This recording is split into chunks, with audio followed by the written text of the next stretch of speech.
Eh bien, bonjour et bienvenue à tous ceux qui viennent de nous rejoindre. Donc ici, nous vous accueillons pour ce nouveau webinaire des Stock Mobility. Alors, notre orateur aujourd'hui, ce sera Christophe Poels. Donc, alors, Christophe Poels est conseiller ici au SPF Mobilité et Transport et il est responsable en fait du service analyse de données et enquête, service dont je fais partie également.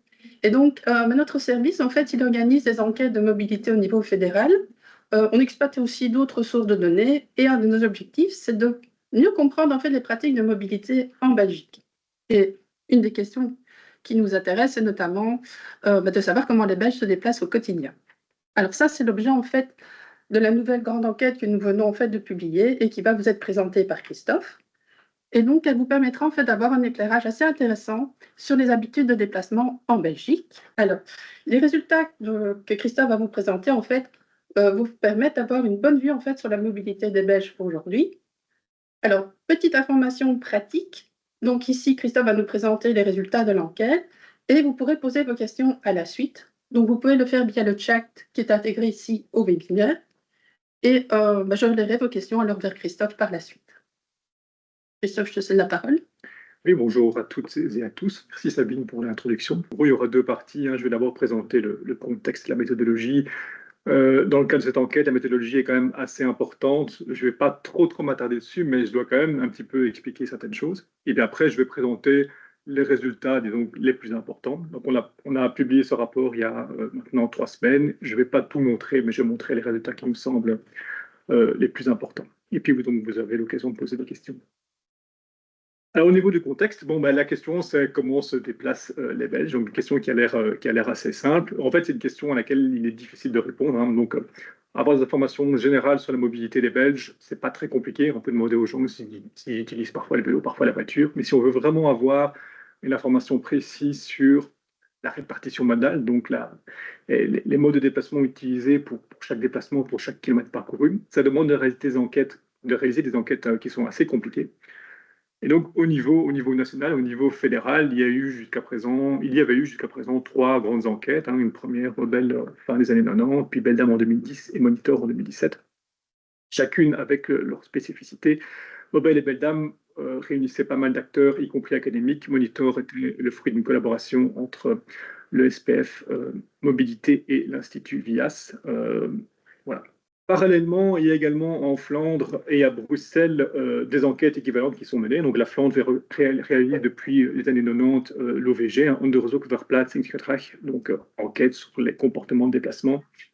Elle a été rejointe par la région bruxelloise qui fait également cette même enquête depuis quelques années, mais il n'y a pas vraiment d'équivalent à l'OVG en Wallonie. Donc nous, au niveau fédéral, on n'a pas vraiment de chiffres belges. Et donc, on n'a pas de données uniformes au niveau belge. Donc, ce qui nous pousse à continuer à essayer de faire des enquêtes nationales. À côté de ça, ces enquêtes sont compliquées à organiser et donc aussi coûteuses. Et donc, suite à Monitor, on se rend bien compte qu'on n'est pas capable, on n'a plus vraiment la possibilité de faire des grandes enquêtes comme on faisait avec Mobile et Beldam. Et donc, on cherche un peu des solutions alternatives pour avoir des informations sur les déplacements des Belges, mais sans dépenser des sommes trop importantes. Et donc, le principe ici de cette enquête fédérale sur la mobilité, c'est que on a essayé d'avoir un questionnaire qui est le plus guidé possible. Donc, traditionnellement, pour avoir des informations sur les déplacements des Belges, on doit passer par un carnet de déplacement. Ça veut dire que les répondants doivent remplir un carnet qui décrit l'ensemble de leurs déplacements d'un jour donné, en général la veille, un jour proche. Et donc, c'est des questionnaires qui sont vraiment très compliqués parce que les gens doivent idéalement comprendre ce que c'est un déplacement et remplir plein de détails. Et donc, c'est un site d'enquête qui pose plein de problèmes. Et donc, on a essayé d'obtenir la même information, mais en ayant un questionnaire qui est beaucoup plus guidé, où idéalement, les gens doivent répondre à une série de questions qui se suivent. Voilà, ils doivent répondre à des questions affirmatives. Alors, le scope, c'est vraiment les déplacements quotidiens en Belgique. J'aime pas trop le terme quotidien parce que c'est un peu comme si on se déplaçait absolument tous les jours, mais donc c'est les déplacements du quotidien, donc les déplacements pour des motifs comme aller au travail ou faire des courses. Ça veut dire que sont exclus les voyages internationaux. Si vous cherchez des informations sur les voyages réalisés par les Belges, on a publié cette année-ci un rapport qui reprend les résultats des enquêtes réalisées par Stade Belge sur le sujet. C'est complètement autre chose. Et donc, on a utilisé ici le concept de boucle de déplacement. Donc c'est un petit peu différent des enquêtes classiques qui fonctionnent par déplacement. Donc vous avez ici à gauche sur le slide, sur le schéma, le concept un peu classique de déplacement. Donc on définit un déplacement habituellement en mobilité comme aller faire un mouvement d'un point A à un point B pour une raison donnée. Donc quelqu'un qui part de son domicile, qui va au travail, mais avant d'aller au travail, qui fait des courses, par exemple pour aller chercher un sandwich, ben c'est un déplacement course, puis un déplacement travail. Et puis si cette personne, avant de rentrer chez elle, fait un déplacement autre pour le loisir, ben c'est un déplacement loisir et un déplacement retour à domicile. Donc dans ce cas-là, on a en fait 4 déplacements dans la journée. Mais c'est en fait 4 déplacements qui forment une boucle, donc une boucle depuis le domicile avec 4 déplacements jusqu'au retour au domicile. Et donc, dans cette enquête, un peu pour des raisons méthodologiques, on se concentre un peu plus sur la boucle de déplacement. Et donc, on a en particulier un mode de déplacement principal par boucle. Principal, ça signifie c'est le mode qui parcourt la plus grande distance pour le motif principal. Alors, on a utilisé ça pour des raisons pratiques, mais la notion de boucle de déplacement est assez logique, hein, puisque a priori, le choix du mode, on le fait au moment où on sort de chez soi. Et donc, dans le cas où on a un mode de transport individuel, hein, comme le vélo ou la voiture, en général, ben, on va faire tous les déplacements de la boucle avec ce mode-là. Donc, c'est quand même un concept qui a du sens. Alors, notre façon de faire a évidemment des avantages. Le plus grand, c'est qu'on a vraiment beaucoup moins de risques d'erreur de remplissage. Donc, avec une enquête compliquée de carnet de déplacement, les gens peuvent mal répondre. Et donc, avec notre système, il y a moins de risques d'erreur. Et si les gens répondent mal, ça a des conséquences beaucoup moins importantes. La gestion est vraiment simplifiée. Donc, on travaille avec un bureau d'enquête, hein, qui réalise des enquêtes en ligne avec leur propre panel. Ben, le questionnaire est quand même plus compliqué qu'un questionnaire classique d'enquête en ligne, mais il reste raisonnablement simple et c'est aussi beaucoup plus simple pour nous. Et les conséquences, c'est que ça coûte beaucoup moins cher par répondant de faire une enquête comme ça. Évidemment, il y a certaines limites ou certains inconvénients. Donc, on est obligé de simplifier un petit peu l'étude de la mobilité, hein. Donc, on se concentre sur le mode principal de la boucle, et donc uniquement des départs à domicile. Donc, c'est une certaine limite. On a également diminué la précision, donc on a fait certains sacrifices pour simplifier la tâche du répondant. Donc, par exemple, normalement, dans une enquête classique de déplacement, on demande vraiment l'heure précise de chaque déplacement. Ça, on a supprimé, on demande des tranches horaires de manière à éviter que les gens passent trop de temps à répondre et finissent par se décourager ou répondent mal ou carrément abandonnent le questionnaire. Et alors, ça nous oblige un peu à traiter les données autrement. Donc, notamment, on a des informations qui sont manquantes et qu'on doit essayer de reconstruire. Donc, l'exemple typique, c'est la question des distances. Plutôt que de demander aux gens quelle distance ils ont parcouru, on essaie de déduire la distance de l'origine, la destination ou la durée liée à des vitesses moyennes. Donc, là, derrière, il y a des hypothèses qui sont toujours discutables et qu'on peut toujours changer pour obtenir des résultats très légèrement différents. Voilà, alors quelques détails pratiques. Donc, l'enquête a eu lieu de septembre 2024 à septembre 2025. Elle s'est terminée le 15 septembre dernier. On a interrogé plus de 14 000 adultes. Bon, finalement, après correction, on a retiré donc environ 5% des répondants dont les réponses étaient vraiment incohérentes ou pas utilisables. Et donc, ça nous fait un échantillon de 13 613 adultes belges, 8 000 flamands, 4 000 wallons et un peu plus de 1 000 bruxellois. Donc, voilà, on a interrogé que des adultes, parce qu'interroger des mineurs est plus compliqué. Dans le futur, évidemment, on compte le faire, mais dans un premier temps, c'était plus simple pour nous d'interroger que des adultes. L'enquête a eu lieu en ligne et les résultats sont pondérés par région du domicile, âge, genre et niveau d'instruction. Voilà, j'ai passé aux résultats, en tout cas les résultats principaux.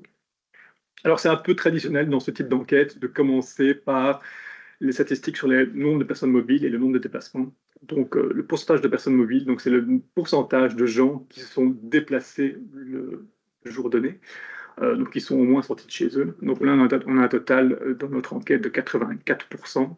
Notre méthodologie fait qu'on a une très bonne approximation de ce pourcentage-là, puisqu'on force vraiment les gens à décrire leur déplacement correctement. Et on calcule également le nombre de déplacements par jour par personne, qui est de 3,41. Donc j'ai dit qu'on utilisait le concept de boucle de déplacement. En fait, on a également les informations sur les déplacements. Ce qu'on n'a pas, c'est les modes par déplacement. Par contre, on a bien le nombre de déplacements par motif et le nombre total de déplacements par jour et par personne, qui est donc de 3,41. Et ici, vous avez pourcentage de personnes mobiles selon différentes caractéristiques, et on voit que bon, ben, toutes les populations se déplacent, y compris les 65 ans et plus. Hein. Donc vous voyez que même par catégorie d'âge, on ne voit pas de différence importante sur le nombre de gens qui sont déplacés un jour donné. Alors j'en arrive au plus important, évidemment, c'est les répartitions modales, donc la façon, les modes qui sont utilisés par les résidents belges pour se déplacer. Donc ça, c'est le graphique vraiment le plus important qui montre la répartition modale en nombre de boucles au-dessus et en kilomètres parcourus en dessous. Donc le code couleur est toujours le même. En vert, vous avez les modes actifs. En vert foncé, la marche. En vert clair, le vélo. En orange, les transports publics, donc métro, train, bus, et puis le train. Et puis en bleu, voiture. Alors ici, j'ai mis voiture, c'est en fait voiture, moto, camionnette, que ce soit passager ou conducteur. Tout est mélangé ici sur le terme voiture. On a un peu plus de détails dans les résultats bruts. Et alors, on a vraiment bien recodé pour éviter qu'il y ait des autres. Il en reste quand même. Donc, ce qu'on a laissé dans autres, ce sont les trottinettes, hein, ou généralement la micromobilité, qui sont c'est ni de la marche ni du vélo, et en même temps c'est trop petit pour être représenté sur le graphique. Et il y a également d'autres modes vraiment moins souvent utilisés, comme on peut penser au fauteuil roulant par exemple. Alors vous avez deux par modal. Donc ce qu'on voit premièrement, c'est que la part de la voiture est évidemment toujours importante. Hein, donc elle est choisie pour 60% des boucles, elle parcourt 78% des kilomètres. Les modes actifs sont choisis pour environ un tiers des boucles de déplacement, mais ils représentent beaucoup moins de kilomètres, ce qui est assez logique, puisque en vélo ou à pied, on fait des distances moins importantes. Alors, donc, vous avez deux répartitions modales. Allez, si on étudie, on n'est pas spécialiste de mobilité, on peut se demander, OK, mais qu'est-ce que je dois utiliser? Quel est le plus important? Ben, ça dépend un petit peu. L'idée, c'est que par modal, par boucle, c'est quand on fait plutôt on se concentre plutôt sur le comportement. Donc, c'est le choix qui a été fait au moment de sortir de chez soi comme mode principal. Par contre, si on veut regarder l'impact de la mobilité, alors, on parle plutôt des impacts négatifs sur la société, mais c'est en général plutôt la distance qui compte. Hein. Donc, si on pense aux classiques émissions de CO2, hein, ce qui est en général l'angle le plus souvent pris, ça dépend évidemment du choix du mode, ça dépend de choses comme la vitesse ou si on utilise une voiture thermique, une voiture électrique, mais ça dépend surtout de la distance. Alors, on parle du CO2, il ne faut pas oublier qu'il y a d'autres impacts négatifs du transport, hein, les accidents, la congestion, le bruit, etc. Qui dépendent déjà beaucoup plus de la distance que du nombre de déplacements. Alors, évidemment, on a toujours envie de savoir quelles sont les évolutions. Alors, c'est compliqué parce que les enquêtes donc, elles existent depuis fin des années 90. Même si elles avaient toutes le même objectif, elles sont pas toujours complètement comparables. La méthodologie change un petit peu et puis chaque enquête a eu des faiblesses. Donc, ici, sur le graphique, on a essayé de faire quand même l'exercice de les comparer. Il ne faut pas regarder ça au pourcentage près, donc il ne faut pas tirer de conclusion sur une différence de 2-3%. Par contre, ce qui est assez clair, c'est que la part de la voiture en distance est toujours plus ou moins la même. Environ 3/4 des kilomètres parcourus en Belgique le sont en voiture, et donc ça ne change pas. Voilà, ce qui est confirmé par d'autres sources faites de manière complètement différente. En fait, la part de transport public est plus ou moins toujours la même. Et le vélo progresse ces dernières années, c'est absolument évident, mais représente évidemment assez peu de kilomètres parcourus, donc c'est difficile de gratter des parts à la voiture. Alors, un point à noter en plus, c'est que donc ici, on parle par modal, donc avec un total à 100%. Dans le reste de la présentation, je vais toujours faire comme ça aussi. C'est vraiment classique quand on présente les résultats d'enquête de mobilité, mais il faut être conscient que ça ne pas tout sur le nombre total de kilomètres parcourus. Hein. En 25 ans, la population belge a augmenté, pas énormément, mais quand même un petit peu, et le nombre de kilomètres a augmenté aussi. Donc en fait, quand la part de la voiture reste plus ou moins la même, le nombre de kilomètres augmente, et c'est aussi valable pour les autres modes. Hein. Donc il a fallu, en fait, même si la part des transports publics est plus ou moins la même, il y a quand même en fait plus de gens dans les trains et dans les bus. Alors, Belgique Oblige, nous, on présente des résultats par région. C'est toujours un petit peu embêtant de présenter des résultats par région, puisque on compare la région bruxelloise, qui est une grande ville, avec les régions wallonnes et flamandes, il y a à la fois des villes et puis des zones vraiment complètement rurales. Donc, évidemment, la part de la voiture est moins importante à Bruxelles, et la part de transport public y est beaucoup plus importante. Entre la Flandre et la Wallonie, la différence classique sur l'utilisation du vélo, hein, autant la part de la marche et la part de transport public est plus ou moins la même. La part du vélo est très différente, de 8% en distance en Flandre à 1% environ en Wallonie. Alors, comme je l'ai dit, il y a des enquêtes qui sont faites au niveau régional, en Flandre et à Bruxelles. Donc, ce qu'on a fait, c'est qu'on a évidemment comparé les résultats avec ceux-ci. Vous avez dans ce tableau une comparaison entre les résultats de cette enquête-ci et les résultats de la dernière enquête OVG en Flandre en distance. Vous voyez qu'il y a une correspondance quasi parfaite, malgré les différences pathologiques assez fortes. La seule différence, elle est un peu importante, c'est la marche, mais c'est assez classique que la marche à pied est difficile à évaluer avec ce type d'enquête, parce qu'on a tendance à oublier les petits déplacements ou à mal les comptabiliser. Par contre, l'équivalent à Bruxelles, là, il y a des différences beaucoup plus importantes, notamment l'OVG, réalisé par la région bruxelloise, donne une part moins importante à la voiture. De notre côté, évidemment, bon, on ne se concentre pas sur Bruxelles, hein, donc on a un échantillon qui est plus petit, donc une marge d'erreur qui est plus grande. Et il y a aussi une difficulté à toucher certains publics à Bruxelles qui fait que les résultats sont souvent moins fiables. Voilà, ce qui pose aussi des questions de pondération. Mais donc, si vous cherchez des résultats centrés sur la Flandre ou centrés sur la Wallonie, évidemment, allez voir les résultats de leurs OVG respectifs. Alors, je reviens au niveau belge. Donc, vous avez ici des résultats par motif principal du déplacement, ce qui a l'avantage de montrer ici les différents motifs. Donc, vous savez, aller au travail, aller à un lieu d'études. Bon, comme on a les adultes, lieu d'études ici, c'est a priori plutôt l'enseignement supérieur pour ces services. Et alors, vous avez les dépassements temps libre, loisirs, qui sont séparés en deux. Hein. Donc, les temps libres, aller à un lieu. Donc, vous partez de chez vous pour aller à un lieu de loisirs. Vous allez à la piscine, par exemple. Donc, c'est le déplacement vers la piscine. Et après, il y a le temps libre promenade, où c'est une promenade qui va de aller promener son chien à faire une balade à vélo de 100 km, donc de son domicile, avec retour au domicile. Et puis le motif, aller chercher quelqu'un qui est un peu particulier, mais voilà, qui échappe aux autres catégories et qui se fait majoritairement en voiture. Je montre à chaque fois les résultats en boucle de déplacement et en distance. Quand on montre les résultats en distance, on a toujours une part de la voiture qui est plus importante et une part des méthodes actifs qui est moins. Alors, une autre manière de voir les choses, c'est de les regarder par niveau d'accessibilité au transport public. Donc, au SPF Mobilité, on a un petit algorithme qui donne en chaque point du territoire, pour chaque commune, un score d'accessibilité en transport public. Donc, plus le score est grand, plus il y a de possibilités à cet endroit-là de prendre le transport public. Donc, sur ce graphique, en haut, c'est quand l'accessibilité en transport public est bonne.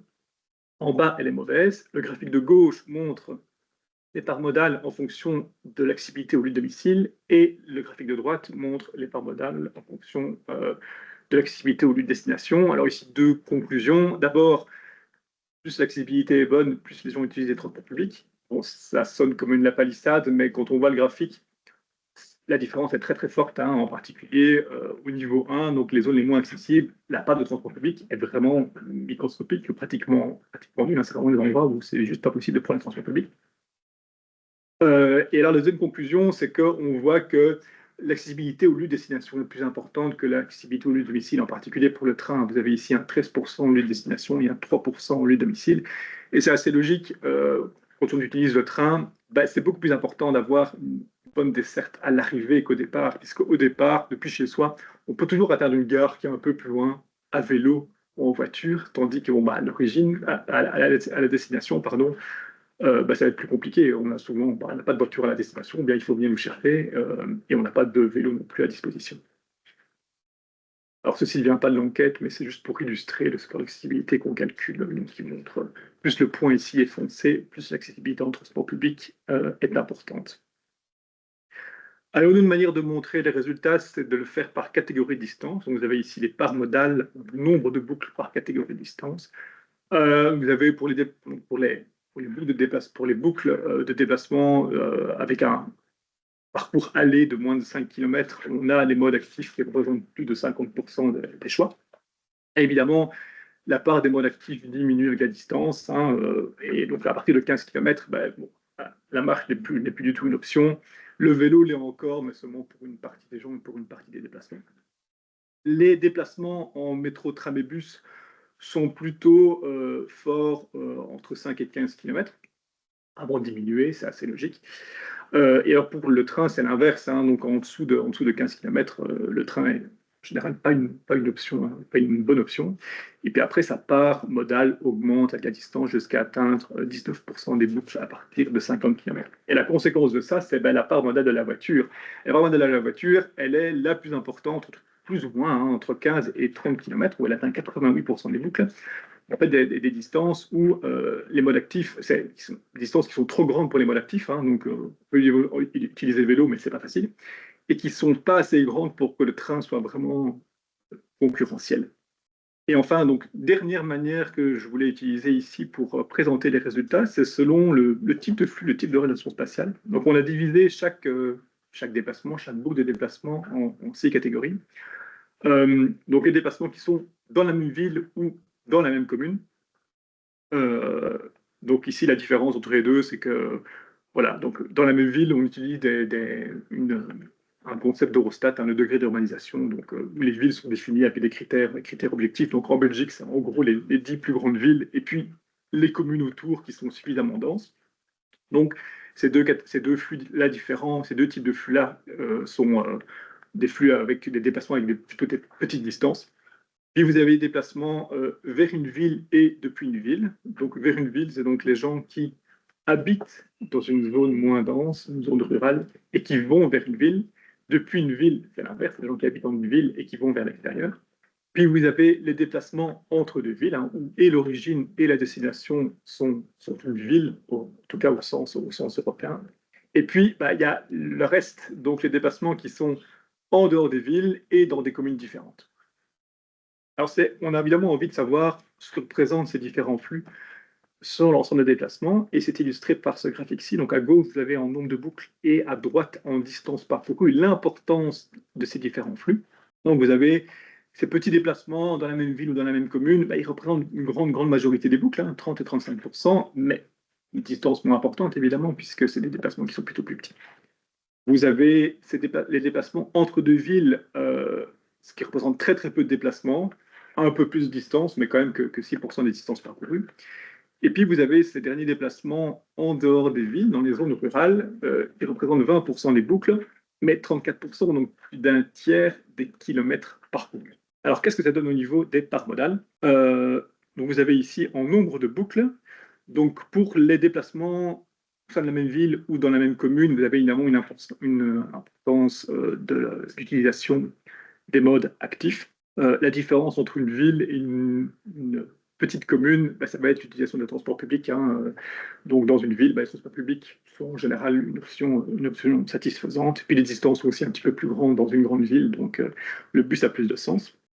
Vous avez les déplacements où là, l'importance du train apparaît, donc vers une ville. Donc c'est typiquement les gens qui vont travailler à Bruxelles depuis l'extérieur de Bruxelles. Donc c'est l'exemple le plus classique et qui n'habitent pas dans une ville.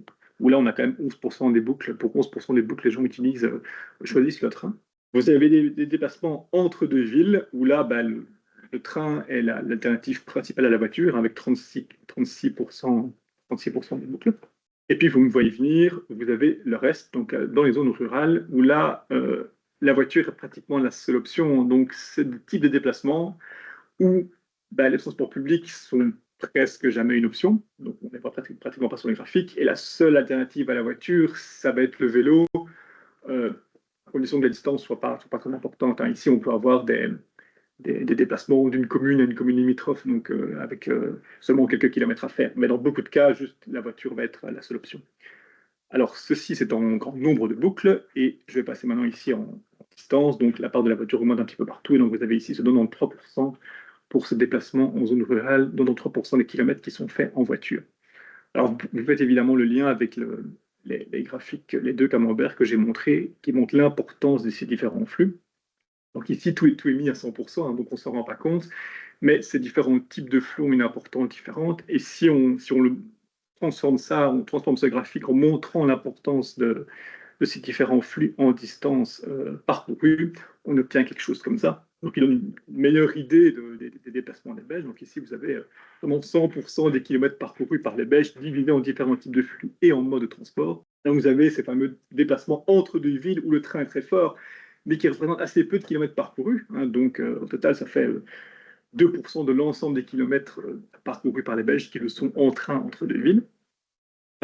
Par contre, ici, vous avez cette grande barre des déplacements ruraux où il n'y a pas vraiment d'alternative à la voiture. Et donc, ce 32%, ça signifie que 32% des kilomètres parcourus en Belgique le son pour lier deux points en zone non dense en voiture. Voilà. Donc évidemment, c'est au niveau, en tout cas, impact négatif de la mobilité, c'est la plus grosse difficulté, c'est de jouer sur cette barre-ci.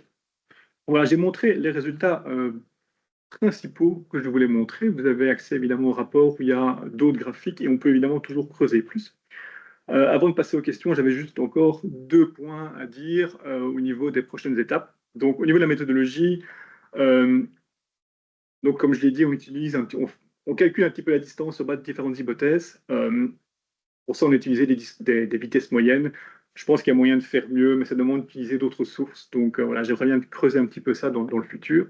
Et également la question de la pondération, en particulier à Bruxelles, où c'est difficile d'avoir une représentativité des répondants.